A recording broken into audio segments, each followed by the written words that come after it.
Hey, Melissa, thank you for coming in. You just have such a marvelous background, so much success and contribution to the global toy market and well-being as well. I was just amazing. A lifetime of creativity and creation, and your life's journey will be such a North Star for the world. So thank you for coming in and sharing today.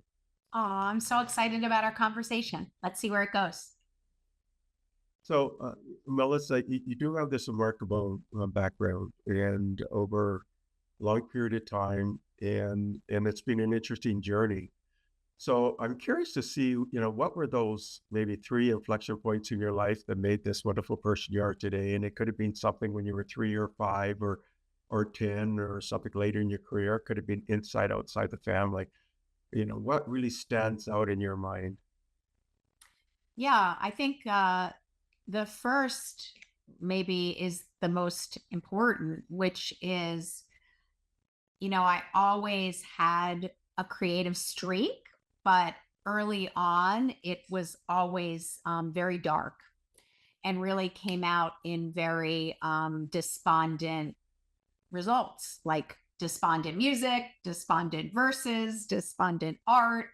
And because it was so dark and pondered such deep, unanswerable questions, I always felt like I needed to keep it away from others and hide it where it could never impact anyone else. So I think that left me very alone and very isolated.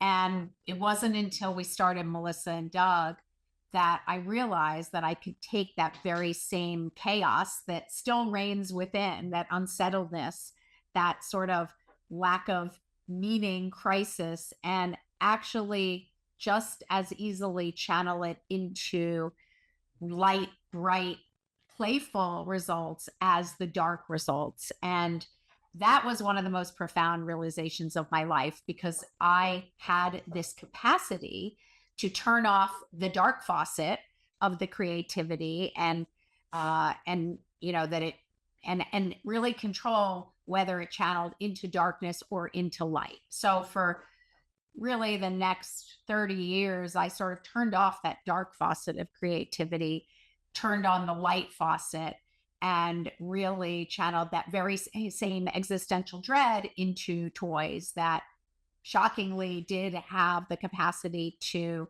be light, bright, and, potentially spark a child's imagination. So that's really, kind of fascinating. You have this really creative mind, and it really spanned the entire ecosystem, of which there's kind of the pluses and the minuses, and you could get overwhelmed with sort of the minuses side of it, right? Yeah. Which is the dark side. And I mean, how did you cope with that when you were really young to kind of manage that, or were there other channels that you used to kind of cope with that when you were young? Yeah, it's a great question. And I did realize, that now I have what I call a blurse, right? A blessing and a curse. And I think the blessing is I can create out of that boundless expanse of white space. But the curse is I can go really dark very easily because when you can ponder higher realities, you can also ponder, a lot of really dark existential realities like, nihilism and lack of meaning and things like that. So, honestly, the way I coped early on was to repress and deny all of it, which was incredibly unhealthy and led to a really, dark, depressed period. So I think, if you want to go to the sort of one of the second huge realizations, it was that I didn't have to turn off the dark faucet. I could actually create out of the entire spectrum of feeling from the darkest of dark and that abyss of nihilism to the brightest of bright and that, heavenly place where sort of it's bright light and I can create at whim. And I think once I had the courage to accept myself in the entirety of who I was, which we all are, a full spectrum of feeling, I was able to much more effectively create out of that full spectrum. So you have this challenge, and you kind of try to bury it or suppress it, as you mentioned, which was not healthy for you. And yet you still continue to, progress through life. And so what did you study in college or university and things like that? Yeah, I think one of the, hopefully something that can resonate with other people is, I associated creativity with weirdness, and I didn't want to be a creative, actually. I despised muttering to myself and seeing things in my head and sort of looking up toward the heavens when I was thinking about I loved learning, but I didn't like the type of person it made me, which seemed to be odd and not mainstream. All I wanted to be was popular and like everyone else, ironically.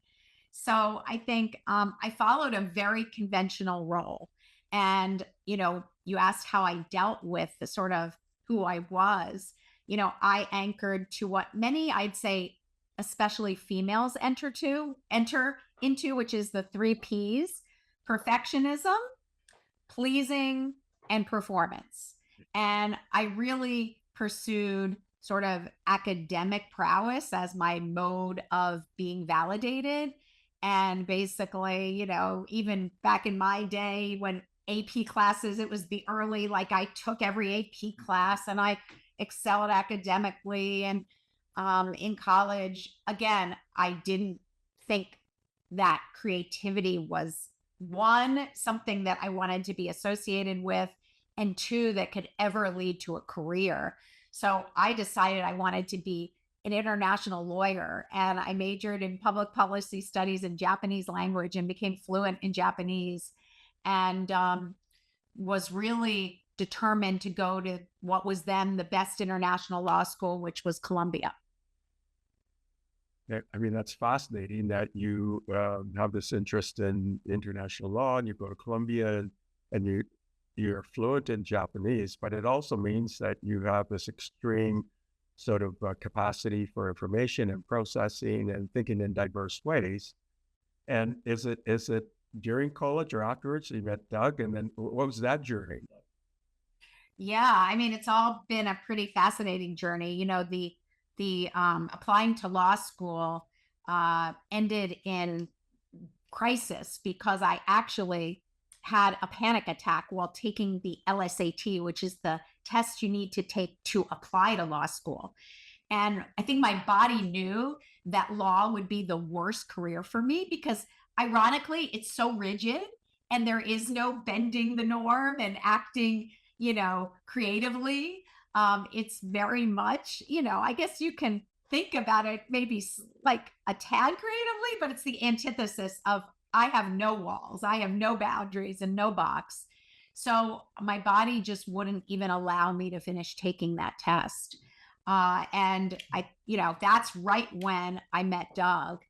And I think originally, initially right out of college, again, very guided by societal norms, we both decided we needed to work a career. And I became an investment banker, and he was in advertising. Again, another career for me that had no relevance to who I was and what, my sort of aspirations and passions were. But I pursued it nonetheless. And we were both miserable. I was like a flower without sunlight and water, and numbers did not speak to me. They spoke to so many people around me, and they could make these magical models and make them sing. And they took such delight in, crafting discounted cash flow models. But I literally felt like it was a language I could never understand. And I became very depressed. And Doug, similarly, he enjoyed what he was doing more, but he has so much more capacity to be a leader, and sort of he felt like he was kind of like flitting around and not really having meaningful days. So we both decided that we would go away and we had to do something else, like as a means of survival. And I was terrified. I never would have done it without Doug because, my parents were terrified. Society in those days You didn't start companies. You actually got into a corporation and you stayed there till the end of your career and just followed that escalator up. So it wasn't the norm at all.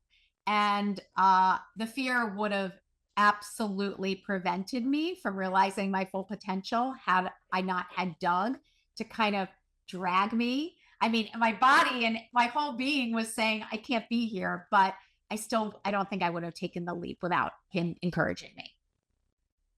But what was the inspiration then to start a toy company? I think that's really interesting. It's It really is because again, not only do people not start companies, but a toy company, nobody like that was the last thing people would have ever done if they wanted to like make money. So I think we went away for this fateful weekend and we really didn't have any particular end goal in mind. We just started brainstorming and very quickly, we knew we wanted to be involved in something that had the capacity to really touch people and impact their lives. And we also, another sort of core tenet was that it had to be something that was kind of like economy resistant.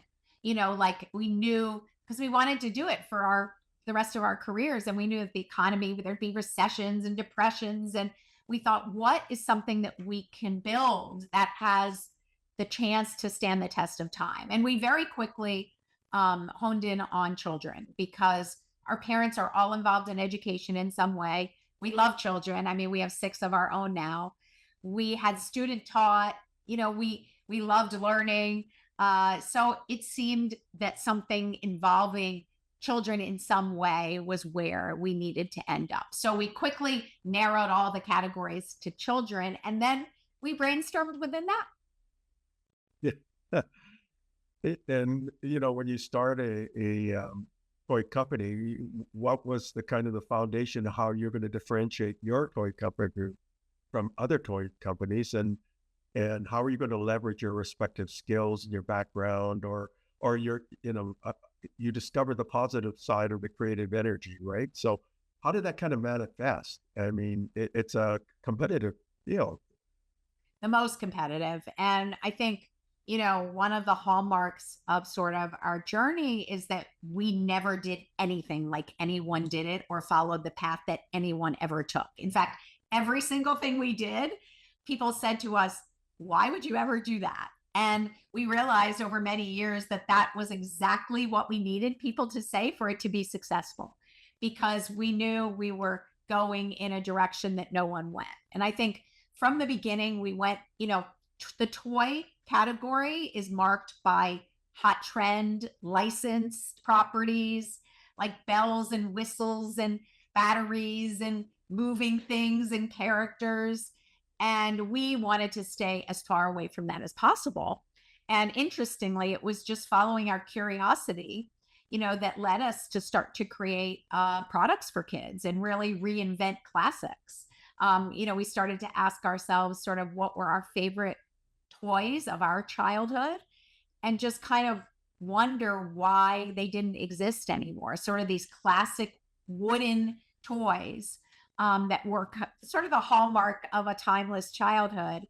And where did they go? Because we hadn't seen them around. So we started to investigate, because in those days there was no internet. We went, to local toy stores and we asked them, we said, do you have like classic wooden toys like blocks and puzzles and, sort of those pounding benches? And what we saw was kind of surprising because it was very little that existed. And what did exist was really dull, lackluster, boring, and really expensive as well. So that was the first glimmer that, maybe we can reinvent these categories of classic toys that we knew kids still loved because their play patterns were timeless, but that lacked any sort of pizzazz. And that, desire, that question, can we reinvent classic toys and bring them forward in an accessible way that are, that are affordable to everyone? That really became our 30+ year problem to solve.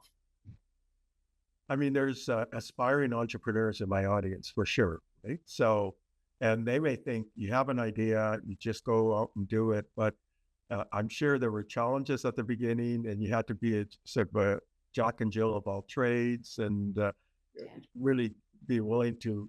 Was there volatility? I guess it wasn't just an uphill or a steady climb in success, right? Oh, This God. really, like, how did you build this idea? And then, you create these unique toys, but then you have to market it, and you got to make sure it addresses the same problem. How did you get the attention of the marketplace? And, what was that like? It's a very good question. And you asked a second question that I'll answer first is how did Doug and I leverage our strengths? And one of the things that we never planned for and that we didn't know really when we first met each other was if you think about a venture as sort of a pie, and all the slices of the pie are expertise that you need, in different areas, whether it's sales, whether it's marketing, whether it's safety, whether it's supply chain, right? There's so many areas that need to come together to build a successful venture. It so happens that Doug and I each fill one half of the pie. And what I've learned in mentoring hundreds of entrepreneurs in the last 15 years, since I've lifted my head up, I've realized that if you don't have all those slices, or you yourself can't fill all those slices, your venture is going to be in jeopardy. And a lot of co-founders, what happens is they both fill the same slices of the pie.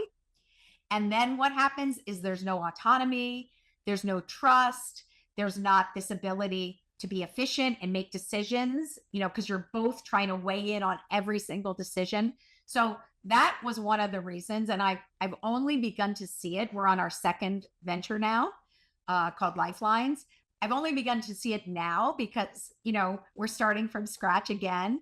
And I'm able to see how effectively we work together because we really both cover sort of one half of the pie.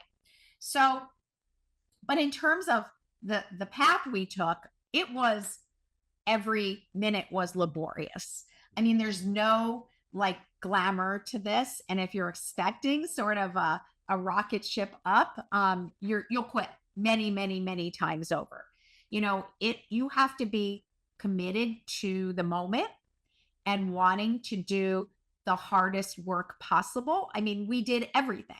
At the beginning, we not only ideated the product, but we typed out the invoices and packed the orders and brought them to the UPS store, the UPS like facility, which was 20 minutes away, and collected on the orders that people didn't want to pay us for, and sold the product ourselves. I personally sold for 13 years, every single day, like 8 hours a day. And we did telesales. So I sold on the phone. And I had to do that or we didn't eat that day. So it wasn't fun, to be honest. It wasn't easy, but we were committed to our vision. And I think you need almost that North Star, that ultimate meaning, which is the horizon out where you can barely see. You need that, like that ultimate aspiration to have something that you're working toward. So you mentioned that it takes a lot of commitment. It definitely has volatility. You definitely have to work hard. It sounds like it's not a 9 to 5, 35 hour week, right? No, it was 7 days a week, at least 12 hours a day. I mean, we were packing up our own orders. So we were selling during the day, then packing them up at night. And for a couple of years, we ate ramen and turkey hot dogs on a 2-burner little like portable stove because we couldn't afford to eat anything else. We had to eat that 2 meals a day, like 1 or 2 packs of ramen and cut up turkey hot dogs in the broth. That was how tough it was. And did we question it? Of course, all the time. Even though we were committed to our vision, we were constantly like, this is not fun. Like, wow, this is a lot harder than we thought it would be. So I think it was hard. And we thought about giving up many times. Yeah. So perseverance and resilience is important, and the capacity to problem solves. Problems occur all the time. You can't quit. You got to work through those problems. Yep. And continue. So I could see that element. but then it starts to scale. And what's that process like when the company starts to actually show increasing sales, and it's more than what you and Doug can do, and you have to bring more people into leadership? What was that realization like, that part of the journey when you go from small company, kind of like a mid-size, and then of course it became a dominant powerhouse? Yeah, I think that's when it started to get fun. And you basically start with a spark, right? You start with an idea and you turn that into one product. And then many people stay there, right? They stay with they're kind of like a one product wonder. And they milk that for all it's worth, and then they move on to do something else. We were fortunate, right? We took the one product, which was our first successful toy category, was puzzles. And we started with actually two puzzles that turned into hundreds of puzzles and an entire category for about 10 years. That was our only category. So if you're fortunate, right, you take that spark, you plant that seed, the seed proliferates, and you have a bounty crop, a bumper crop. You have a bounty of wealth and riches from it. So we did that. And then I think when I knew that we could actually build a toy brand was when we took the very premise that enabled us to create the wooden puzzle category and expand that into a huge category. Take that and then enter our second category. So I waited until we had about 80% market share, because I was terrified about other people coming in on this category that we had built from nothing, that didn't really exist. And then we went into wooden toys, right? So we took the same core principles that had made our puzzle company successful, and we started to go into wooden toys. And right then we had started hiring a few people to help me create products and a few people to sell, but it was pretty, still pretty measured, always very measured at Melissa and Doug. But then when the wooden category was even more well received than the puzzle category, that's when I said, wow, we both said, we can recreate. Now we have a repeatable model, right? Now we've taken this from just an idea, just one little seed, and we've turned it into two really, burgeoning categories. And now we can plant more and more seeds and create innumerable categories. And that's when I'd say we said, we're on to something. We're going to keep it really quiet. We don't want anyone else to know. But now we can start to hire more sales. We started to realize, like, one person can sell so much in a day. If you multiply that by 10 people, they're going to, and once we started to have enough products that it made sense, right, to have, a bunch of salespeople. And ultimately we had over 100 of our own in-house salespeople. Yeah, I mean, again, it's really remarkable, this sort of scaling.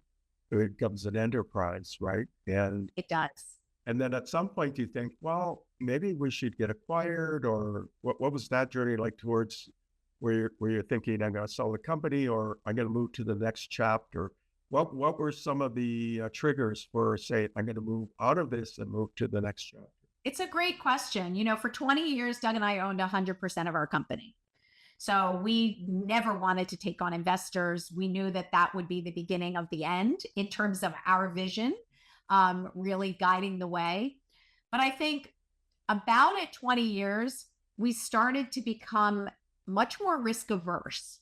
And I think what happened is we had reached a scale where we did have hundreds of employees, and everything mattered a lot more. It was like we had a lot of mouths to feed, not only our employees' kids, but our own kids. We had 6 children of our own by then. And we started to, I don't know, both become worried. I think about, what if something happens? We're in the children's, category, God forbid something, we did everything to ensure the safety of our products, but we're selling millions and millions of products. And what happens if something goes wrong and we don't have a future, we don't have a nest egg for our children, and we can't. And it was making us act very small. And to be honest, we get really bored with small. So we were acting small. We couldn't convince ourselves to act big, and we were becoming really bored. And we were like, this isn't fun anymore. And just at that point, we had reached a scale. If you reach a certain scale, the phones start ringing off the hook. It's actually crazy. One day you have no calls. Suddenly everybody wants to invest in you. And we didn't take any of those phone calls, but we had a sort of a friend, the godfather of the toy industry. And one day, he sort of out of the blue said, you know what? I have the perfect partner if you'd like an investment. And we were like, had you heard us? We weren't thinking about an investment. But we realized that that might be just what we needed to get something off the table and be able to breathe. Like, because we basically had never taken a break in any years. We had no money in the bank. It was all in our inventory and everything was riding. And if we could feel a bit more secure, maybe we could get that like entrepreneurial spirit back. So we had one dinner, basically signed a deal for them to make an investment in our company. We were still majority owners. And in the next 2 to 3 years, we doubled the size of our company. What? So the minute we felt we could breathe and take those risks again, we grew. And that was during a recession. We grew like the most we had ever grown. So it proved that, I mean, the irony was we didn't really need to take the investment. We could have just had that mentality, but we weren't able to do it on our own. The investment just gave us the confidence that we could take more risks.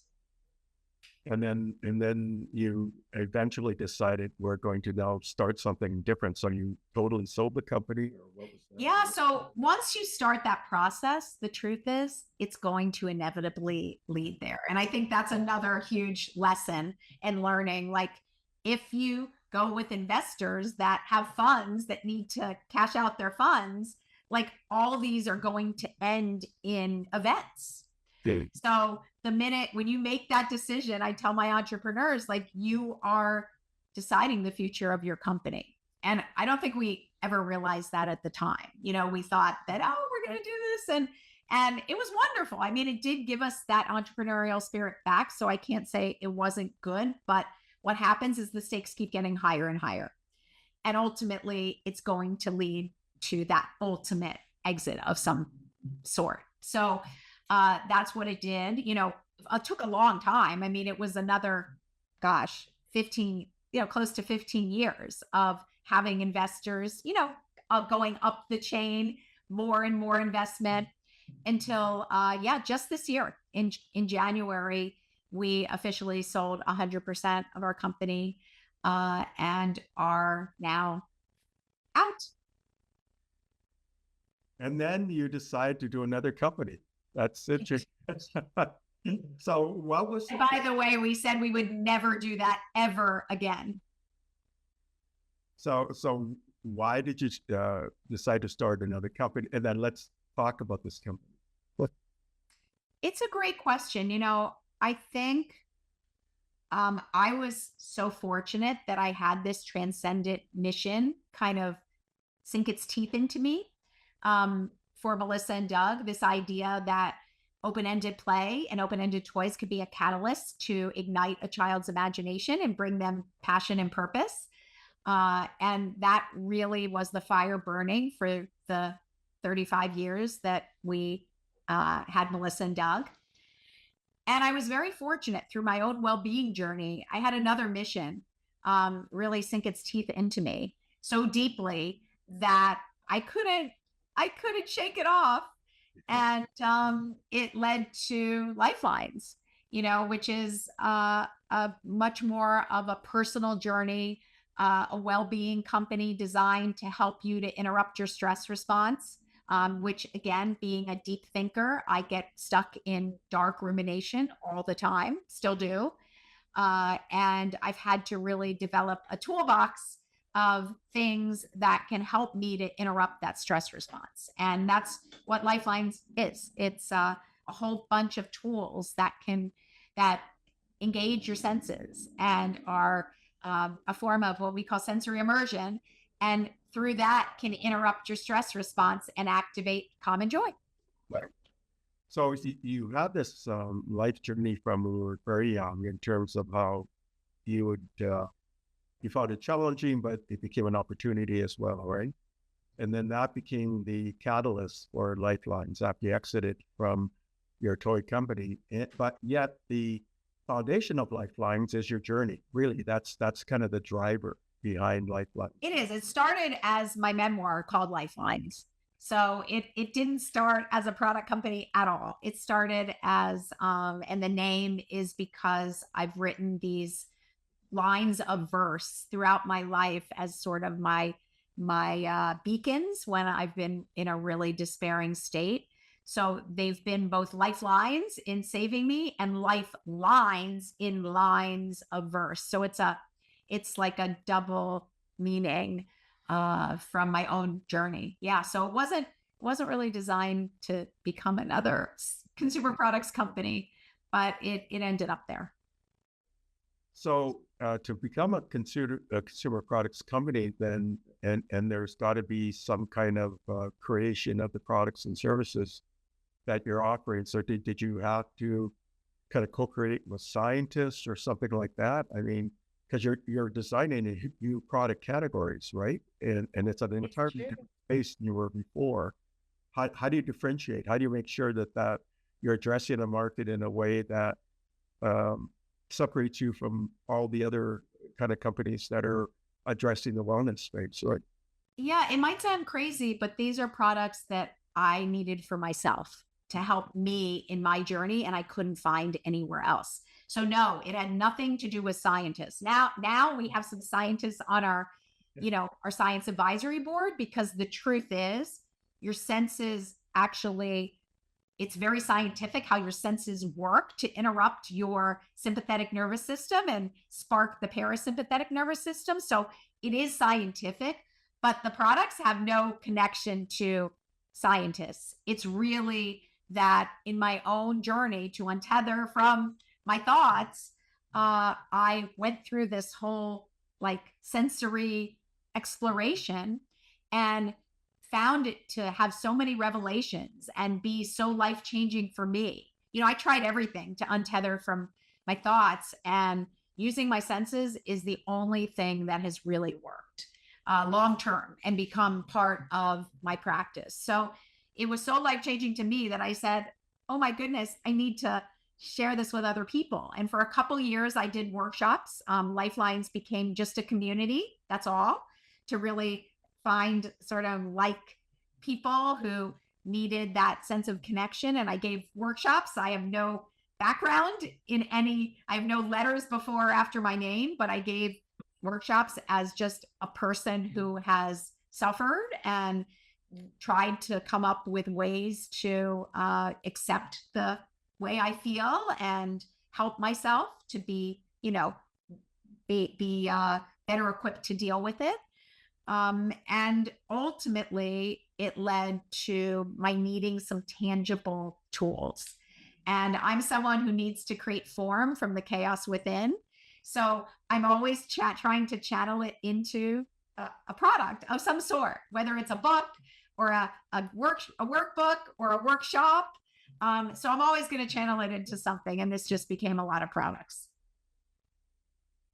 I mean, I can see that, right? I mean, you have this journey in life, and then you develop these different ways of addressing your life and how to manage and also to succeed. And so you then have to instantiate that in something. So you did it through workshops. And then, of course, when you produce products and resources, then you have to create a framework and some kind of process, right? Exactly. So that's what yes. So I created the framework. I wrote a book called Practice Makes Purpose, which is my framework for well-being. That was before the products. Then I came out with that. And then, yes, so within my framework, one of the branches is grounding. How do we ground ourselves like in the here and now? And I could never do that. I was like stuck up there or down there. And in that act of how do I ground myself when meditation is really hard for me, that's where all the products started to come to mind. And this idea that you can use your senses as this portal to well-being But part of it is going on this journey to discover your senses and discover the power of your senses. And that became this really fun content that we've created as well. So let's say I've never heard of your company, and then I come across this video, this interview, and I think, oh, that's interesting. Lifelines. There's a journey that Melissa had and continues to have, and she wants to strengthen resilience and joy and creativity and unlock potential. And you've got a lifetime of doing that, and you developed ways of managing that, which is instantiated, as I mentioned, in a workshop, and then you created a framework, which is in your book. And then from there, you created process through these products. So let's say I'm a consumer and I can relate. I could say, gee, that's really interesting. I want to learn that. How would I use that product? Like I go to your website. What does that look like of the onboarding of using your product? Well, the great news is I never want to have the product be difficult to use, right? Just like open-ended play, we knew that we were being a catalyst to a child's imagination, but they didn't need to know that. We wanted them to immediately engage with the product. And then lo and behold, suddenly they're inventing all these things on their own. Same here. Like these products are perfect gifts. Like they're not something that you need to understand the methodology or the science. I mean, if you want to, oh, it's all there and it's beautiful. They're amazing products that just you can use every day. I mean, I'm using one right now. It's a grounding stone. It's like this stone that you can put scent inside. It has a fidget on the top. It has these amazing textures on the bottom. And it's just something that whenever I'm doing something that could get me a bit untethered, right? I just hold it and I come back home to the present moment before I do something. So we have about 75 products already, and they're all involving your senses, whether it's smell, whether it's touch, whether it's sight, and they're very simple to understand. We sell in the big retailers, so they're like accessible too. So these 75 products, these are ones that you created then. You're not distributing other people's products. Oh, no. They're all proprietary. We have like 22 patents right now. Wow, that's incredible. So much creativity. To what degree are you using tech in any way or not? It's a great question. We're not using screens of any sort, and they appear really simple, but some of them are pretty complicated in their visual pieces. And so a lot of them do use electricity. So we do have sophisticated engineering in them, but you wouldn't think they're tech. Like they're not using a screen. I'm still, because of my days with open-ended play, I'm still very against people being bombarded with screens. I think it does a lot of harm. So I'm trying to say, untether from that, come back to the present moment. But the visual pieces, of course, they use some serious technology. So that's really, really fascinating. Now, what's the evolution then of Lifeline? So what do you hope it to be in 2 to 3 years? It's a great question. I think Doug and I are not as young as we used to be. And I would say, we don't have quite the energy we had at Melissa and Doug to just like work 24/7. But, I just want people to know that they have the capacity to make themselves feel okay. And it's a very important, empowering tool. And it's the whole existential philosophy, which I've had to adopt for my own well-being, in that we can control how we navigate the world each day. And this is just another tool you have in your toolbox to help you do that. So it's not a means to an end. If you're in a lot of trauma or an incredibly dark, despairing state, it's not like you'll use our grounding stone and suddenly, be a new person. However, it is part of a daily deliberate practice that we can all adopt if we choose to. So I've had to work incredibly hard because of this blurse I have, and because I can go very quickly into the bowels of, nihilism. I've had to work really hard. Every day is a challenge for me to be here, to not succumb to darkness, and to be able to make the most of it. And I've done it. I've learned to do it, but it isn't easy. So I feel like I'm well equipped to show others who also don't have it so easy that they can adopt certain practices that enable them to live a joyful, meaningful life. So now you have this new company, and it's really part of your life's journey. That continues, right? Because it's who you are. It's the embodiment of your life in Lifelines. Do you ever see a time when you will say, you know what, I'm going to sell it? Because it's part of you, right? We don't say no to anything anymore. I think every single thing that we said no to, we ended up doing. And Melissa and Doug, and we just shook our heads like, well, never say never. So it depends where the path leads, right? And it just depends where our energy is, and what's right for our team, and what's right for the product at the moment. But I do know that both of us, you know, creating products is amazing, but I think true joy comes from connecting directly with people. So I think at some point in my career, I want my meaning to come from direct engagement with people. Whether that is coaching, mentoring, teaching, something like that. That goes beyond, because basically a product is a medium between you and the ultimate user, right? And it's not as genuine as you with that person. So what happens is you created the toy company, and then you go into Lifelines, but your children that are with you. So what do you think are some valuable lessons they learned as being part of this family where you've done these, amazing companies? You mean my real children, not my product children? Yeah, you're right. Oh, my actual children?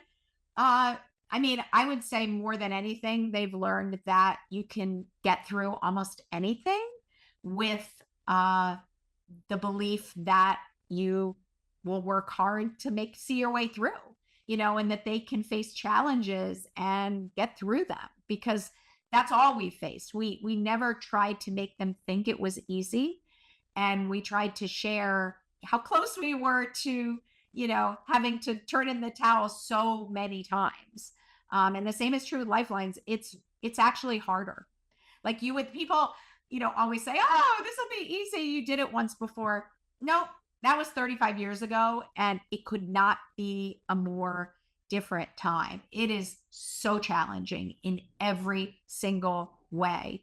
And I try to make that clear to not only my kids, but everybody I mentor, that like, this is not for the faint of heart, and life is challenging, and you can work hard and either succeed or maybe not succeed, but either way, it's still going to be a success if you learn and grow from it. So hopefully we've given them the tenacity to be able to try and fail and be okay either way. Do you feel that they've learned lessons that where they want to be entrepreneurs as well now? Well, we already have 2 entrepreneurs, and one is working with Lifelines. So three of our kids are involved in entrepreneurship in some way. Our son is an entrepreneur. He already is on his second venture. Our college daughter is an entrepreneur. She has a business. She's growing well in college. And like I said, our oldest daughter started with Lifelines when she was like our first employee. So it's very exciting to see that, to be honest with you. Sounds like it's in your DNA and the genes that have been passed. I think it is. And I think it's just them seeing that it's possible, and it's possible to do it and still have a family. It's not easy. That's what I tell people. It's really not easy. And I'm very honest, but it's possible.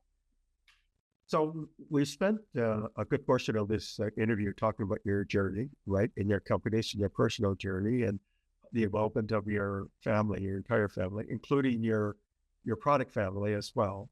I thought that was interesting. I think of them, my products each have a heart and a soul. I mean, I get emotional even when I talk about it. Like I give birth to them just like I gave birth to my children.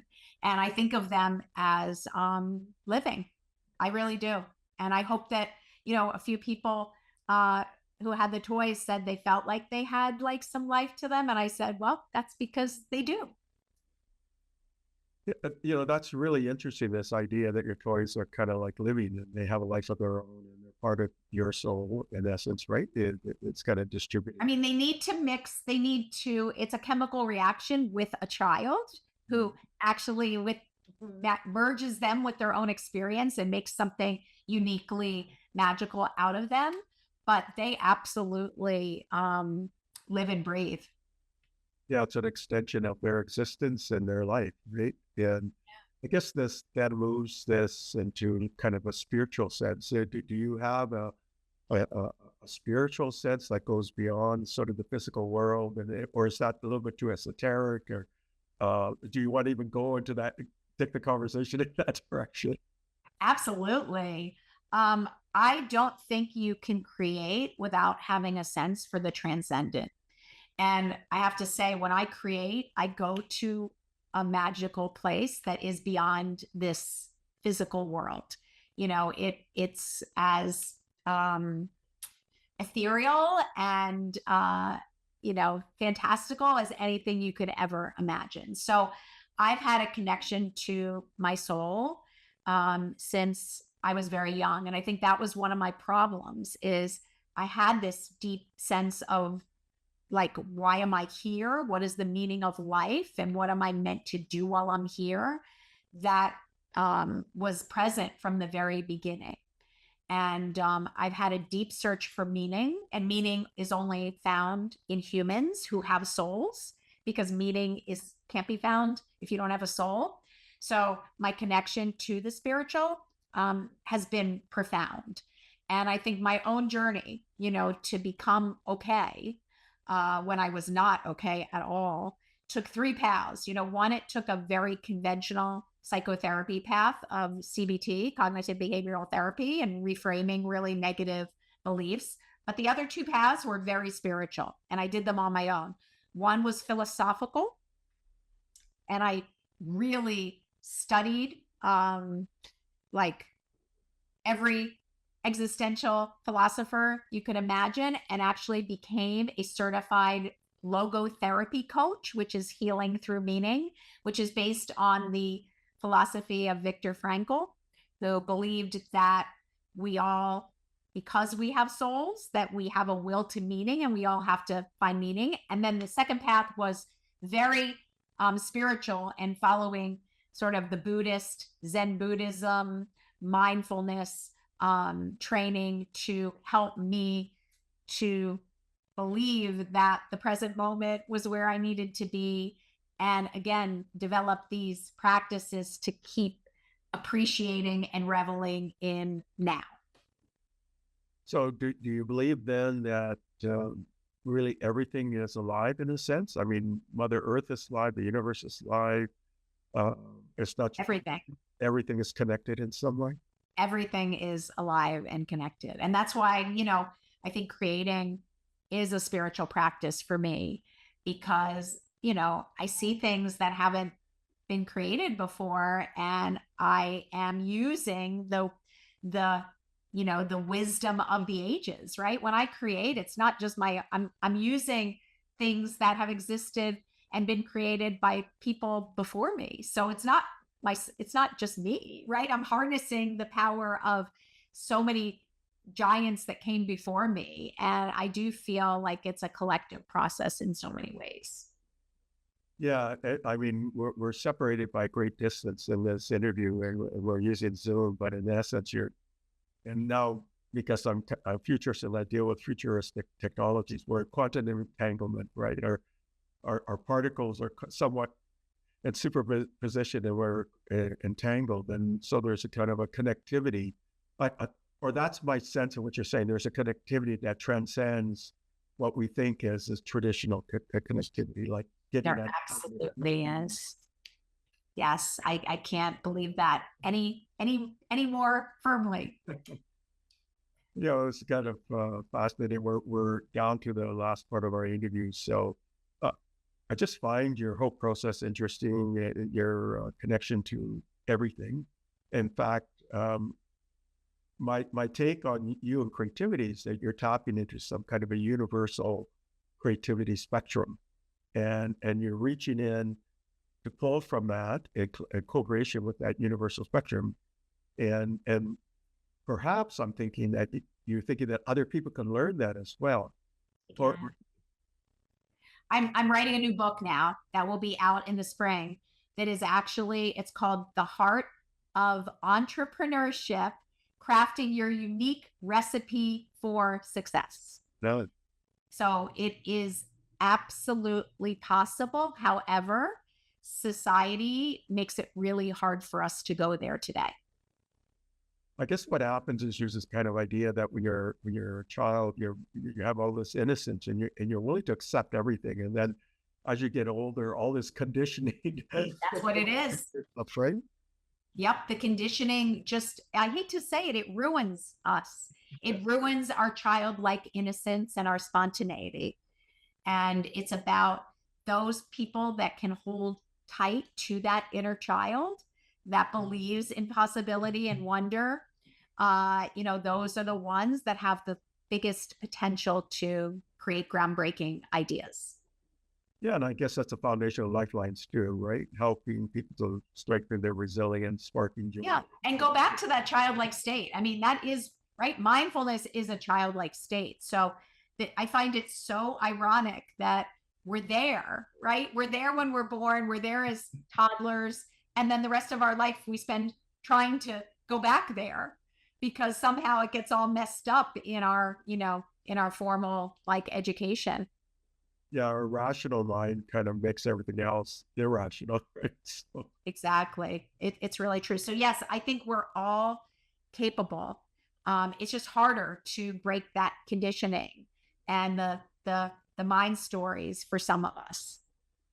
yeah, or tapping into all of the indigenous knowledge that's around the planet, right? Yes. Oh my gosh, I learned so much from traveling and speaking to people of different cultures, and I just find it one of the best ways to become an innovator. Yeah, I mean, there's an interesting stat that indigenous populations manage 25% of the land surface of the earth, and they are custodians of 80% of biodiversity. So that speaks to indigenous knowledge, right? I love that. I love that. So, Melissa, this is the very last question, and um, I really enjoyed this conversation. I can feel, feel all of the things that you're speaking about, and I can relate to it. If you wanted to give a recommendation, what would it be? And it could be or what questions do you want to leave the audience? Or what questions? Just questions that you want to leave the audience. Maybe some question that you want them to think about. For example, when I do keynotes, I'll say, 3.5% it takes 3.5% to create systemic change, and that could be a classroom. But which 3.5%? So that's a question. So I do you love have a that. question or questions you want to leave the audience, or is there recommendation when you leave the audience? Yeah, I think, one, I helped create a course at Duke University that's being taught now. It's called Innovation, Creativity, and Entrepreneurial Mindset. And it's so appropriate for students because, again, these college students that get into these elite universities, like they've lost all that, right? It's all about what is it going to take for me to get that like high paying job. And I think parents are in that too. They want their kids to be safe and successful.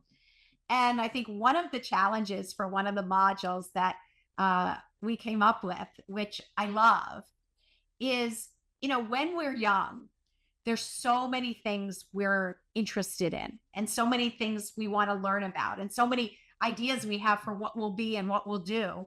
And generally those all disappear by the time if we do go to formal education and go to college, like we're about, we want to be an econ major and major in finance, like we lose all those cool things. So one of the modules, which I'd ask the audience, is think about something, whether in your early life or more recently, that you've said, wow, I'd really love to learn more about that. I don't have time, but I'd love to learn more about that.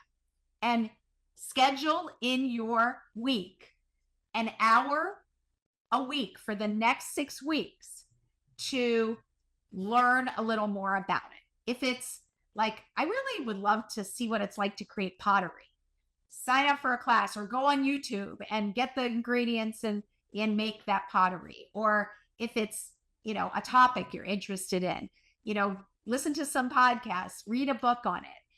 The way we become innovative is by gathering diverse life experiences from areas that fascinate us. And the truth is, the more diverse, the better. And the key to being a true innovator is following your curiosity wherever it leads. So we're trying to show these students that if you begin a life of sort of following your curiosity, you never know where it will lead, and it will always lead to somewhere you never imagined. Yeah, that's really, really good advice. Following your curiosity and thinking in combinatorial ways, like really thinking outside of your boundaries, right? Yes. And associating, what are the relationships? The more diverse and weird, the better, because it's usually those kind of strange outliers that end up amalgamating in these incredible, concoctions of ideas you come up with. Yeah, absolutely. I see that as well. So just a great insight you've given our audience, and thank you for taking the time with me today. Oh, this has been such a gift. Thank you for doing this. This is a true gift to everybody who listens. And if anyone wants to contact me to talk further, I'm Melissa at lifelines.com. Thank you for listening to the Brand Called You videocast and podcast, a platform that brings you knowledge, experience, and wisdom of hundreds of successful individuals from around the world. Do visit our website www.tbcy.in to watch and listen to the stories of many more individuals. You can also follow us on YouTube, Facebook, Instagram, and Twitter. Just search for the Brand Called You.